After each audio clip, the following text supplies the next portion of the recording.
प्यारे विद्यार्थियों, अगर आपने कुछ भी नहीं पढ़ा है तो आपके लिए सारे चैप्टर्स का निचोड़ यहाँ पर इस वीडियो में देखने को मिलेगा। इसमें सारे एमसीक्यूज कवर किए गए हैं और आसानी से आप जो है अपना स्कोर कर सकते हैं। तो इस वीडियो को जरूर देख लें, अपने दोस्तों के साथ में शेयर कर दें। पहले क्वेश्चन से स्टार्ट करते हैं। सामाजिक विज्ञान का जो आपका पेपर है उसमें काफी क्वेश्चन आपको यहाँ से देखने को मिलेंगे। बहुविकल्पीय प्रश्न जो पहला है, नेपोलियन ने नागरिक संहिता को कब लागू किया था? तो आंसर आपका हो जाएगा 1804 में। यहाँ पे आंसर लिखा हुआ है, आप देख सकते हैं। उसके बाद में यूरोप में राष्ट्रवाद के उदय के कारण निम्नलिखित में से कौन से हैं? तो यहाँ पे सारे के सारे कारण हैं, आप देख सकते हैं, पढ़ सकते हैं। यहाँ उत्तर आ जाएगा ये सभी। यूरोप में किस दशक में बड़ी आर्थिक मंदी आई थी? तो 1830 में आई थी। इसके बाद जो नेक्स्ट क्वेश्चन है, निम्नलिखित में से किस युद्ध में जर्मनी के एकीकरण का स्वप्न पूर्ण हो गया था? 2012 क्वेश्चन है। सब जो क्वेश्चन जिस समय आए हैं वो भी इसमें बताया गया है। तो आंसर आ जाएगा फ्रांस प्रशा युद्ध। इसके बाद में है आपका प्रशा के राजा विलियम प्रथम को जर्मनी का सम्राट कब घोषित किया गया था? तो आंसर क्या हो जाएगा आपका? जनवरी 1871 में। इसके बाद में बिस्मार्क ने किस नीति द्वारा जर्मनी के एकीकरण में सफलता पाई? तो आंसर हो जाएगा लोह रक्त नीति। इसके बाद में नेक्स्ट जो क्वेश्चन है इसमें आपसे पूछा गया है, निम्नलिखित में से किसने इटली के एकीकरण को संभव बनाया? तो क्या आंसर हो जाएगा? ये सभी। इसके बाद में है आपका ज्यूपेसे ज्यूसेपे मैथ्सिनी को किसने सामाजिक आदेश का सबसे बड़ा दुश्मन बताया? तो यहाँ पे आ जाएगा मैटरनिक ने। इसके बाद में है आपका गैरीबाल्डी संबंधित था तो किससे संबंधित था? तो आंसर हो जाएगा इटली के एकीकरण से। उसके बाद में गैरीबाल्डी ने किस देश की राष्ट्रीय एकता के लिए संघर्ष किया था? तो यहाँ पर आ जाएगा आपका आंसर जो है इटली। उसके बाद में है आपका इंग्लैंड में राजतंत्र को कब समाप्त कर दिया गया? तो आंसर हो जाएगा आपका 1688 में। इसके बाद में है बल्कन क्षेत्र किसके नियंत्रण में था? तो आंसर आ जाएगा तुर्क के। इसके बाद में है आपका नेक्स्ट चैप्टर, प्रथम विश्व युद्ध कब प्रारंभ हुआ? तो आंसर सभी को पता है 1914। महात्मा गांधी अफ्रीका से भारत कब लौटे? तो आंसर क्या हो जाएगा? 1915 में। उसके बाद में है चंपारण सत्याग्रह में महत्वपूर्ण भूमिका किसने निभाई थी? तो महात्मा गांधी ने। रॉल्ट एक्ट कब पारित किया गया था? तो आंसर हो जाएगा आपका 1919 में। इसके बाद में असहयोग आंदोलन का नेतृत्व किसने किया था? तो सभी को पता है महात्मा गांधी ने। इसके बाद में है नाइटहुड की उपाधि किसके पास किसने वापस कर दी थी? तो रविंद्रनाथ टैगोर ने वापस कर दी थी। तो सी ऑप्शन आपका करेक्ट हो जाएगा। इसके बाद में कांग्रेस ने किस अधिवेशन में खिलाफत आंदोलन शुरू करने का प्रस्ताव किया था? तो आंसर आ जाएगा कलकत्ता। इसके बाद में है साइमन कमीशन भारत कब पहुंचा? तो आंसर हो जाएगा 1928 में। इसके बाद में है आपका साइमन कमीशन का विरोध करते हुए निम्नलिखित में से कौन पुलिस की लाठी से कितने प्रहार से शहीद हुए? तो आंसर आ जाएगा लाला लाजपत राय। भारतीय कांग्रेस ने पूर्ण स्वराज प्राप्त करने का लक्ष्य कब घोषित किया? तो सन 1929 में घोषित किया। उसके बाद में गांधी जी ने नमक सत्याग्रह कब प्रारंभ किया था? तो आंसर कहाँ से प्रारंभ किया था? तो आंसर हो जाएगा दांडी। गांधी जी ने दांडी यात्रा की थी तो नमक कानून को तोड़ने के लिए। इसके बाद में नेक्स्ट जो है, वंदे मातरम गीत के रचयिता थे तो कौन थे? बंकिम चंद्र चट्टोपाध्याय या चटर्जी भी बोला जाता है। इसके बाद में नेक्स्ट चैप्टर है आपका, दक्षिणी अमेरिका में एल डोराडो किसके लिए प्रसिद्ध है? तो वो सोने के लिए प्रसिद्ध है। इसके बाद में विश्व कृषि अर्थव्यवस्था का विकास कब हुआ? तो 1890 में हुआ। डी ऑप्शन करेक्ट हो जाएगा। और 1890 के दशक में अफ्रीका में फैलने वाली पशु बीमारी कौन सी थी? सभी को पता है, रिंडरपेस्ट। और इसके बाद में 19वीं शताब्दी के मध्य भारत में कौन सा परिवर्तन हुआ? तो आंसर हो जाएगा ये सारे परिवर्तन हुए थे। इसके बाद में है भारतीय अनुबंधित प्रवासियों को कहाँ स्थापित किया गया था? तो आंसर हो जाएगा कैरिबाई द्वीप में। इसके बाद में नेक्स्ट जो क्वेश्चन है इसमें पूछा गया, 19वीं शताब्दी में अनुबंध को किस रूप में वर्णित किया गया है? तो आंसर आ जाएगा दास्ता प्रथा। इसके बाद में नेक्स्ट जो क्वेश्चन है, किस वर्ष अनुबंधित श्रम प्रथा का उन्मूलन हो गया? तो आंसर हो जाएगा 1921। इसके बाद में अफीम कहाँ निर्यात किया जाता था? तो आंसर आ जाएगा चीन।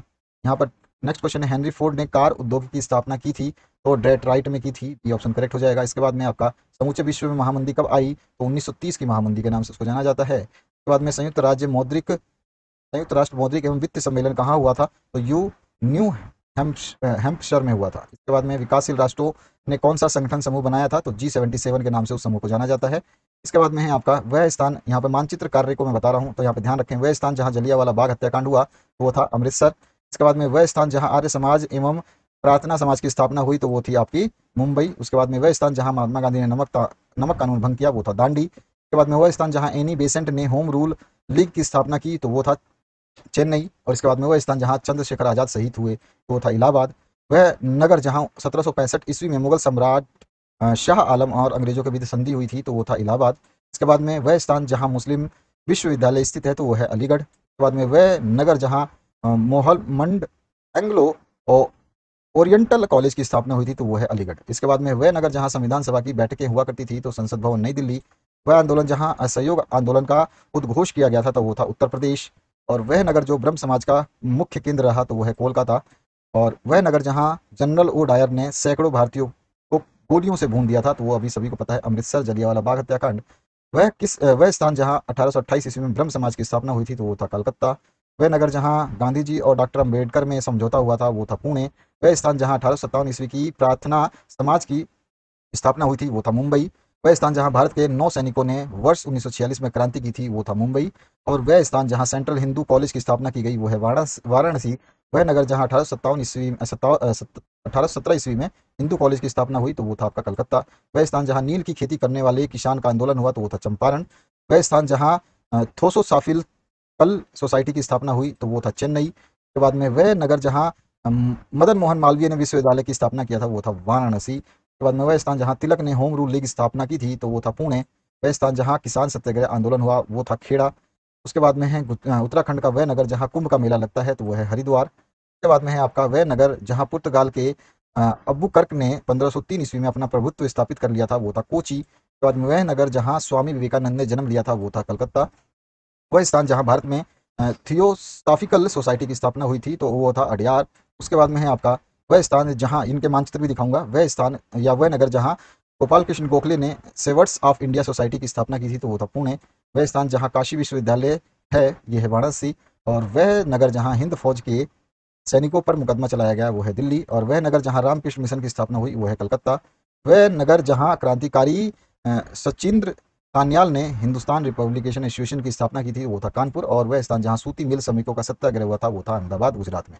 यहाँ पर जो है सारे के सारे डाले गए हैं। अमृतसर कहाँ आता है, हरिद्वार कहाँ पे आपको दिखाना है, नई दिल्ली, अलीगढ़, चौरा चौरी, चंपारण, इलाहाबाद, वाराणसी, कोलकाता, अहमदाबाद, खेड़ा, दांडी, मुंबई, पुणे, ये सारे के सारी चीज़ें इनमें दिखा सकते हैं। चेन्नई, अड्यार जो है चेन्नई के थोड़ा सा नीचे है कोची। इन सभी को कर लेना और सब्सक्राइब करना मत भूलना क्योंकि आपके लिए इंपॉर्टेंट क्वेश्चन आने वाले हैं। तो यहाँ पर जो है आपका नेक्स्ट क्वेश्चन है, संसाधनों का विकास निम्न में से किस पर निर्भर करता है? तो आंसर आ जाएगा आपका ए और बी दोनों पे, उनकी सभ्यता पर और उनकी प्रौद्योगिकी पर। तो यहाँ पर जो है सी ऑप्शन करेक्ट हो जाएगा, ए और बी दोनों। इसके बाद में ज्वारी ऊर्जा निम्नलिखित में से किस प्रकार का संसाधन है? तो आंसर कौन सा हो जाएगा? पुनः निर्मित। ठीक है, पुनः निर्मित या पुनः पूर्ति योग्य। उसके बाद में लो अयस्क किस प्रकार का संसाधन है? तो ये अनवीनीकरण योग्य संसाधन है। निम्न में से कौन सा व्यक्तिगत संसाधन नहीं है? तो खनिज संसाधन व्यक्तिगत संसाधन नहीं है। सतत पोषीय विकास की अवधारणा को सर्वप्रथम स्वीकृत किया गया था तो 1992 में किया गया था। और जलोढ़ मिट्टी का निर्माण मुख्यतः किसके द्वारा होता है? तो आंसर हो जाएगा नदियों के द्वारा। इसके बाद है आपका स्थायी चारागाह किस राज्य में सर्वाधिक पाए जाते हैं? तो हिमाचल प्रदेश में है ये। इसके बाद में पंजाब में भूमि निम्नकरण का निम्नलिखित में से प्रमुख कारण क्या है? तो वह है अति पशुचारण। ठीक है, तो यहाँ पर जो है आपका क्या आ जाएगा? यहाँ पर अति पशुचारण आ जाएगा। ठीक है, नहीं यहाँ पर ये मिसप्रिंट है और यहाँ पर गलत आंसर है आपका आ जाएगा। यहाँ पे ये उत्तर गलत है। ठीक है, यहाँ पर जो आंसर आ जाएगा अधिक सिंचाई आ जाएगा। तो यहाँ पर बी ऑप्शन करेक्ट करना। उसके बाद है आपका निम्नलिखित में से किस प्रांत में सीढ़ीदार सोपानी खेती की जाती है? तो सभी को पता होगा उत्तराखंड। इसके बाद में है जलोढ़ मिट्टी किस फसल की खेती के लिए सर्वाधिक उपयुक्त है? तो गेहूं की खेती होती है इसमें। जलोढ़ मिट्टी पाई जाती है तो मैदानी क्षेत्रों में पाई जाती है। भारत के सर्वाधिक भूभाग पर पाई जाने वाली मृदा कौन सी है? तो जलोढ़ मृदा है। इसके बाद में है इनमें से किस राज्य में काली मृदा पाई जाती है? तो वो है गुजरात में ही काली मृदा पाई जाती है। हर बार ये क्वेश्चन आता है। कपास की खेती के लिए सर्वाधिक उपयुक्त मृदा कौन सी है? तो काली मृदा है। इसके बाद में है आपका भारत की सर्वाधिक उपजाऊ मिट्टी कौन सी है? तो वो जलोढ़ मिट्टी है। इसके बाद में नेक्स्ट जो क्वेश्चन है, काली मिट्टी कौन सी फसल के लिए उपयुक्त है? तो वो कपास के लिए उपयुक्त है। इसके बाद में है आपका लवणीय मृदा को निम्न में से किस अन्य नाम से जाना जाता है? तो रेह भी बोलते हैं, ऊसर भी बोलते हैं, कलर भी बोलते हैं, ये सभी। इसके बाद में कपास की खेती के लिए उत्तम मिट्टी है तो अथवा बोल सकते हैं इसका क्वेश्चन को, कपास उत्पादन के लिए सबसे उपयुक्त मिट्टी कौन सी है? तो आंसर आ जाएगा आपका काली मिट्टी। अभी अभी हमने ऊपर भी देखा क्वेश्चन को, निम्न में से कौन सी मिट्टी चाय की खेती के लिए उपयुक्त होती है? तो पर्वतीय मिट्टी जो है वो चाय की खेती के लिए की जाती है। उसके बाद में आपका नेक्स्ट चैप्टर है, निम्न में से कौन सी उपजातियां दयनीय अवस्था में है और लुप्त होने की निकट है, यानी कि कौन सी उपजातियां हैं ऐसी, ये आपको बताना है। तो चीता भी है, पहाड़ी कोयल भी है और इसमें से सभी आ जाएगा, आपका डी ऑप्शन करेक्ट हो जाएगा। निम्न में से कौन सी जातियां संकटग्रस्त श्रेणी में शामिल हैं? तो ये सभी की सभी जातियां आ जाएंगी। और भारत में चीते की जाति को कब लुप्त प्राय प्राणी घोषित किया गया था? तो सन 1952 में इसको घोषित किया गया था। इसके बाद में है निम्न में से किसे हरा सोना के नाम से जाना जाता है? तो आ जाएगा वन संसाधन।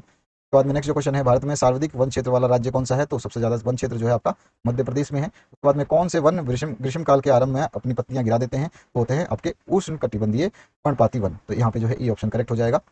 भारतीय वनों के असमान वितरण को कौन से कारक प्रभावित नहीं करते हैं? तो इनमें से कोई नहीं आंसर आ जाएगा। इसके बाद इनमें से कौन सी टिप्पणी प्राकृतिक वनस्पति जात और प्राणी जात के हास का सही कारण नहीं है? तो नहीं बताना है। तो यहाँ पे आ जाएगा तीव्र औद्योगिकरण और शहरीकरण जो है इसका हास का जो है आपका कारण नहीं है। कौन सा? टिप्पणी प्राकृतिक कारण। ठीक है, इसके बाद में नेक्स्ट जो क्वेश्चन है, वनों के हास के कारण कौन सी समस्याएं उत्पन्न हुई हैं? तो सारी की सारी समस्याएं उत्पन्न होती है। और भारतीय वन जीवन संरक्षण अधिनियम कब पारित हुआ? मोस्ट इंपोर्टेंट क्वेश्चन रहेगा 1972 में। उसके बाद भारत में वन महोत्सव का शुभारंभ किया गया था। तो आंसर हो जाएगा आपका वर्ष 1950। इसके बाद में है आपका भारत में वन प्रबंधन को कितने भागों में विभाजित किया गया है? तो आंसर आ जाएगा 3।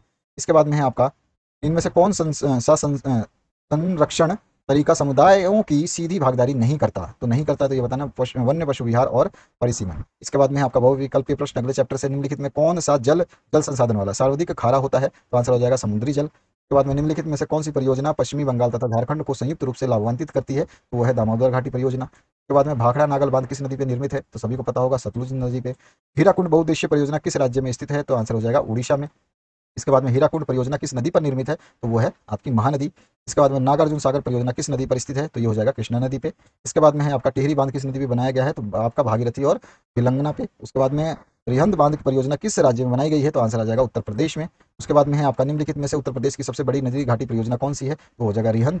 उसके बाद में आपका नेक्स्ट है, पृथ्वी पर उपलब्ध कुल जल में कितना भाग मीठे पानी का है, तो आपका आंसर आ जाएगा बहुत ही कम, 2.5%। तो भारत में विश्व के कुल संसाधनों का कितना प्रतिशत भाग उपलब्ध है, तो विश्व का केवल 4% भाग उपलब्ध है। और हीराकुंड परियोजना का निर्माण किस नदी पर किया गया है, तो आंसर आ जाएगा महानदी। इसके बाद में है रिहंद बांध परियोजना किस राज्य की सबसे बड़ी परियोजना है, तो सभी को पता है उत्तर प्रदेश।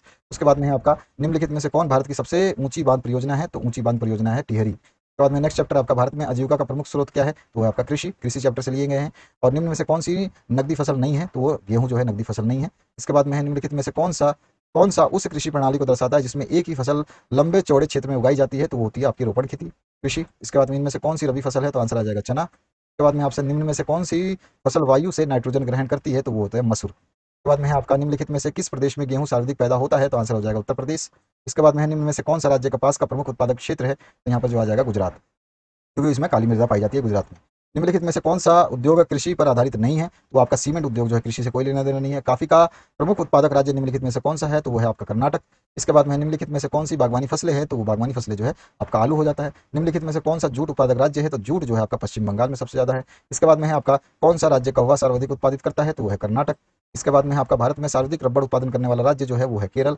इसके बाद में चाय की खेती के लिए कौन सी मिट्टी सर्वाधिक प्रयुक्त होती है, तो आपको पता ही है ये आपका जो पर्वतीय मिट्टी होती है। इसके बाद में नेक्स्ट जो क्वेश्चन है हरित क्रांति संबंधित है, हरित क्रांति जो है कृषि उत्पाद से संबंधित है। इसके बाद में है आपका नेक्स्ट में यहाँ पर कृषि उत्पाद में वृद्धि से भी संबंधित है ये, ठीक है। तो ए और सी दोनों ऑप्शन सही है, इसमें मिसप्रिंट है। इसके बाद में श्वेत क्रांति का संबंध किससे है, तो आपका श्वेत क्रांति का जो है संबंध जो है वो दूध उत्पादन से है। उसके बाद में है आपका ऑपरेशन फ्लड संबंधित है, ये भी दूध उत्पादन से है। उसके बाद में कौन कृषि आयात और निविष्ट नहीं है, तो आंसर हो जाएगा उद्योग। उसके बाद में कृषि आगत और निविष्ट या निविष्ट नहीं है, कौन सी कृषि आगत नहीं है, कृषि आगत कौन सी नहीं है, तो आपका उद्योग नहीं है। इसके बाद जो है आपका बहुविकल्पीय प्रश्न, अगले चैप्टर से निम्न में से धातु खनिज कौन सी है, तो वो है आपका तांबा। हाँ, और हेमेटाइट का संबंध किस खनिज से है, तो लौह अयस्क खनिज से है। और सर्वाधिक उपयुक्तता की दृष्टि से किस क्षेत्र में लौह इस्पात उद्योग स्थापित करना चाहिए, तो झारखंड और उड़ीसा में।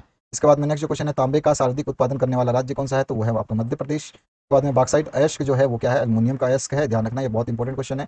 इसके बाद में कड़ोरमा खान संबंधित किससे है, तो ये अभ्रक का सबसे बड़ा स्रोत है, यानी कि सी ऑप्शन करेक्ट हो जाएगा।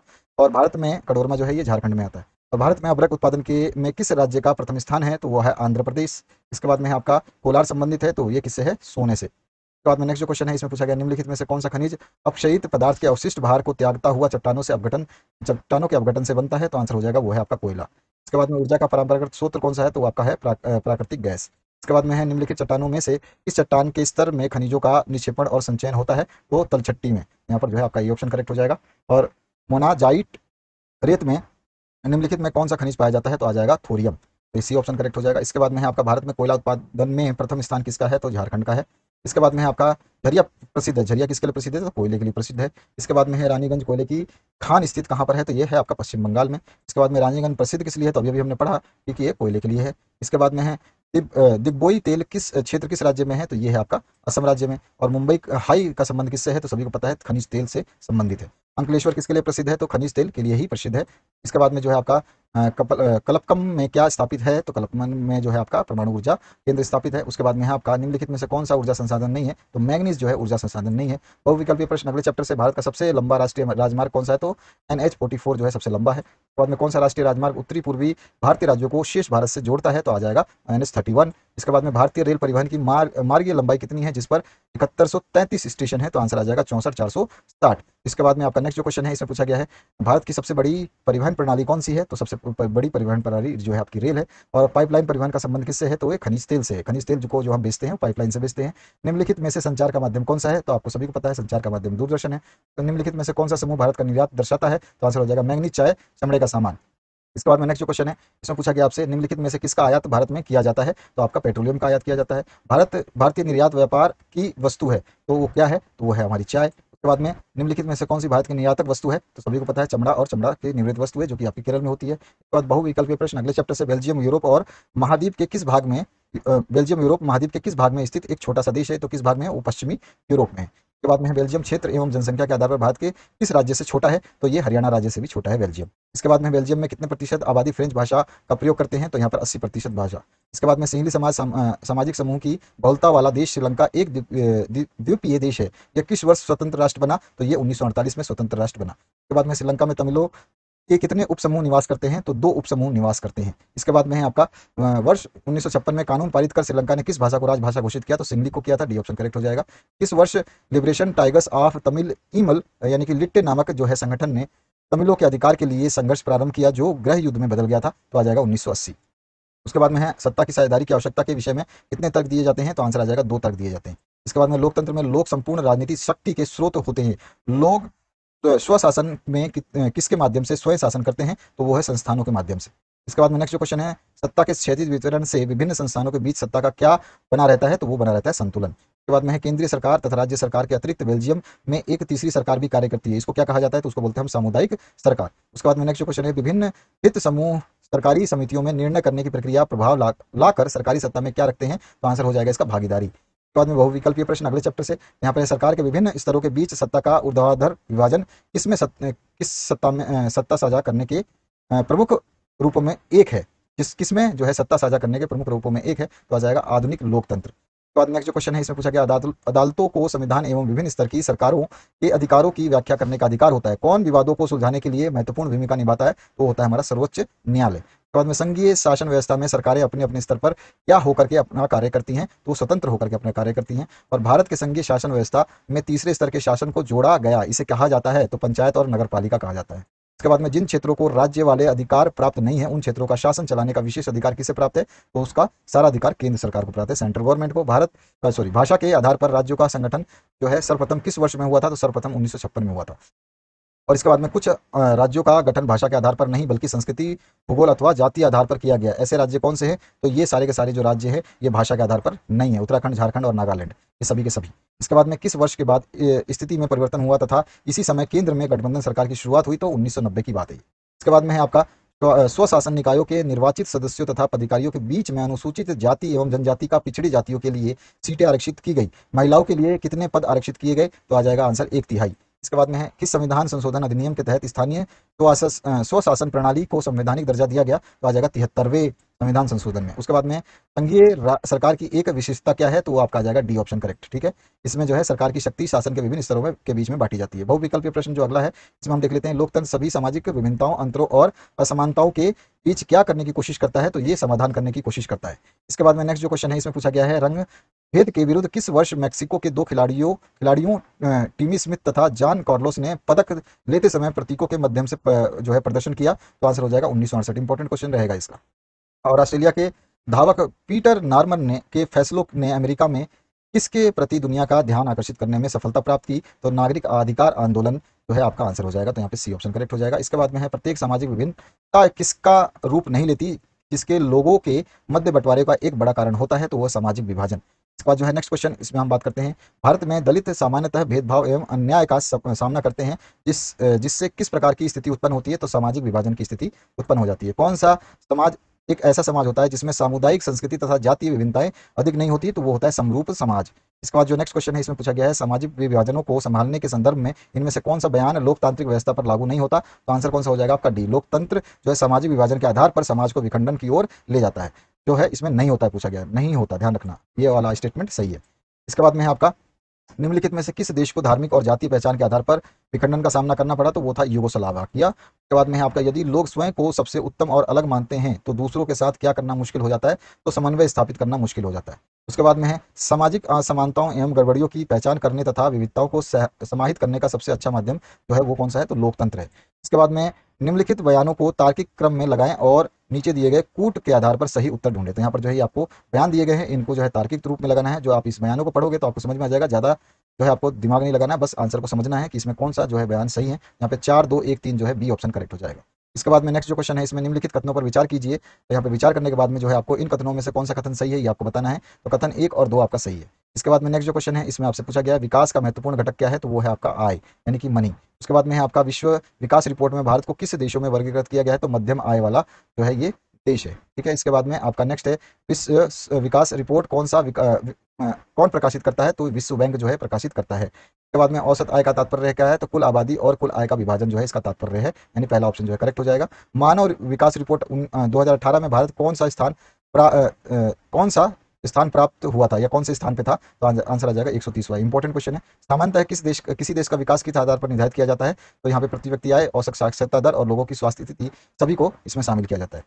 मान लीजिए कि एक देश में 4 परिवार हैं, इन परिवारों की प्रति व्यक्ति आय जो है 5,000 है। अगर 3 परिवारों की आय क्रमशः 4,000, 7,000 और 5,000 तो चौथे परिवार की आय क्या होगी, तो सिंपल सा फंडा है इसमें। आपको देखो, मान लीजिए कि एक देश में 4 परिवार है, इन परिवारों की प्रति व्यक्ति आय कितनी है, एक व्यक्ति की आय हो गई आपकी 5,000, तो 4 की होगी 20,000। 20,000 में से आपका 4,000 और 7,000 और 5,000 ऑलरेडी दिया हुआ है, तो 20,000 में से इन तीनों को घटा दोगे तो 7 4 11 और 5 आपका हो गया 11, सॉरी हाँ 7 4 11, 11 और 5 हो गया आपका 16, 16 और आपका टोटल कितना आया है 20। तो 20 में से आप जो है 16 माइनस करेंगे तो 4,000 आपका आना चाहिए। यहाँ पर जो है इसमें मिस्टेक है, इन अगर 3 परिवारों की आय जो है इसने दे रखी है, ठीक है। यहाँ पर जो है एक देश के 4 परिवार हैं, परिवारों की प्रति व्यक्ति आय है, प्रति व्यक्ति आय है, लेकिन अगर इसमें जो है चौथे परिवार की आय पूछा, इसमें एक का ये पूरा का पूरा क्वेश्चन मिस्टेक है, ठीक है। इसके बाद में है निम्नलिखित में से कौन सी संख्या विश्व विकास रिपोर्ट प्रकाशित करती है, तो आंसर हो जाएगा विश्व बैंक। अभी मैंने बताया। और सार्वजनिक वितरण प्रणाली का तात्पर्य क्या है, तो आवश्यक वस्तुओं की कम मूल्य पर उपलब्धता कराना। उसके बाद में मानव विकास के मापक निम्नलिखित में से कौन से हैं, तो स्वास्थ्य की स्थिति जो है इसका मापक है। और बीएमआई का तात्पर्य निम्नलिखित में से क्या है, तो शरीर द्रव्यमान जो है बॉडी जो है इंडेक्स होता है, बॉडी मास इंडेक्स। तो यहाँ पर जो है बीएमआई का बॉडी मास इंडेक्स जो है शरीर द्रव्यमान सूचकांक, जो आपका आ जाएगा D option, body mass index. इसके बाद में आपका सतत विकास निम्नलिखित में से किस बात पर बल देता है, तो आंसर आ जाएगा आर्थिक विकास के साथ पर्यावरण संरक्षण पे। इसके बाद में आपका अंतिम जो देख रहे हैं बहुविकल्पी पर, ग्रामीण क्षेत्र में आजीविका का प्रमुख स्रोत जो है वो आपको सभी को पता है, ग्रामीण में कृषि होता है। निम्नलिखित में से कौन प्राथमिक क्षेत्र के अंतर्गत आता है, तो आपका प्राथमिक क्षेत्र के अंतर्गत वो आते हैं जो डायरेक्ट आपकी प्रकृति से जुड़े हैं। तो प्रकृति से डायरेक्ट आपको क्या मिलता है, खनन, खनन के द्वारा जो कोयला वगैरह, सोना चांदी, जो भी आपका पेट्रोलियम, सब खनन से मिलता है। भारत में आर्थिक गतिविधियों में तृतीयक क्षेत्र में कौन शामिल है, तृतीयक क्षेत्र में हमेशा सेवाएं होती हैं। यहाँ पे जो सी ऑप्शन करेक्ट हो जाएगा। अंतिम वस्तुएं सेवाएं क्या होती हैं, तो सीधे उपभोक्ता उपभोक्ता प्रयोग के लिए, तो यहाँ पर जो है ए ऑप्शन करेक्ट हो जाएगा, यानी आपके और हमारे प्रयोग के लिए। किसी विशेष वर्ष में उत्पादित खालिस्तान के मूल्य के कुल योगफल को जीडीपी कहते हैं, तो सभी वस्तुओं और सेवाओं को जो अंतिम होते हैं। तो यहाँ पर जो है आपका आंसर आ जाएगा सभी अंतिम वस्तुओं और सेवाओं को। इसके बाद में है संगठित क्षेत्र के अंतर्गत कौन सी अधिनियम शामिल है, तो आपका सभी के सभी शामिल है। और निम्नलिखित में कौन सा संगठन संगठित क्षेत्र का लाभ है, तो यहाँ पर आ जाएगा रोजगार की सुरक्षा जो है ये संगठित क्षेत्र का लाभ है। इसके बाद में आपका स्वामित्व के आधार पर अर्थव्यवस्था क्षेत्र को कितने भागों में विभाजित किया गया है, तो वो 2 भागों में विभाजित किया गया है। इसके बाद में जो है आपका सार्वजनिक और निजी क्षेत्र, यहाँ पर 2 ही आपके क्षेत्र हैं और इस आधार पर विभाजन किया गया, तो उद्यमों के स्वामित्व को, तो यहाँ पे सी ऑप्शन करेक्ट हो जाएगा। और सार्वजनिक क्षेत्र में किसका स्वामित्व होता है, तो आंसर हो जाएगा सार्वजनिक जो होती है, यानी पब्लिक जो ऑनर होता है वो होता है सरकार। उसके बाद में आपका जो अंतिम 4 प्रश्न बचे हैं उनको देख लेते हैं।